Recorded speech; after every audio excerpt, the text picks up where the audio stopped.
Are you confused by all the surcharges that accompany the price of your airline ticket? It turns out airlines want to keep you in the dark, as what were once called fuel surcharges are now much more nebulous. WSJ's middle seat columnist Scott McCartney is here to explain. Hi, Scott. Thanks for being with us.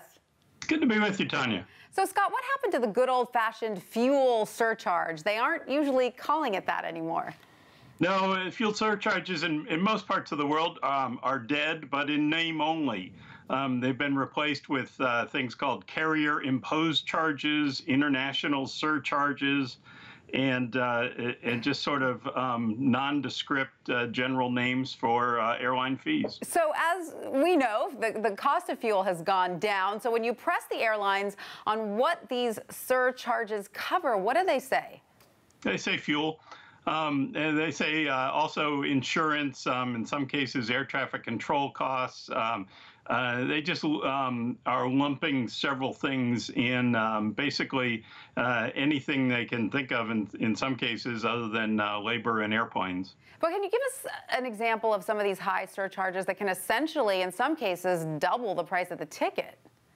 Yeah, so a New York to London round trip on British Airways or American Airlines, same price, same flights in some cases, $1,175 in March.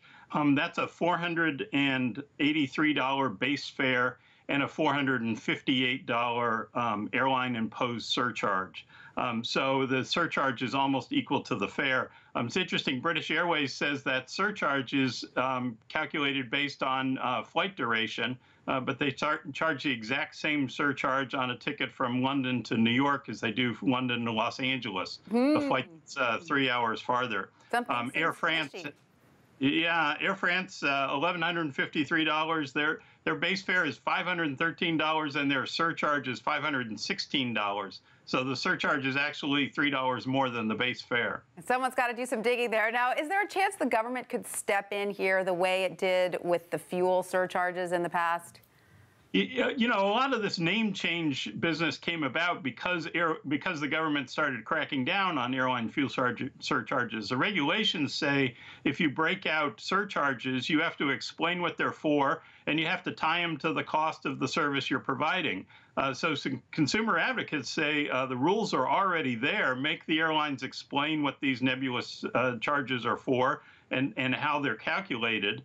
And DOT for now says, well, they do have to explain what they're for, but when they say they're an airline surcharge, they're for the airline, so they've satisfied the requirement. So does that mean for now, at least, there's nothing passengers can do about the surcharges?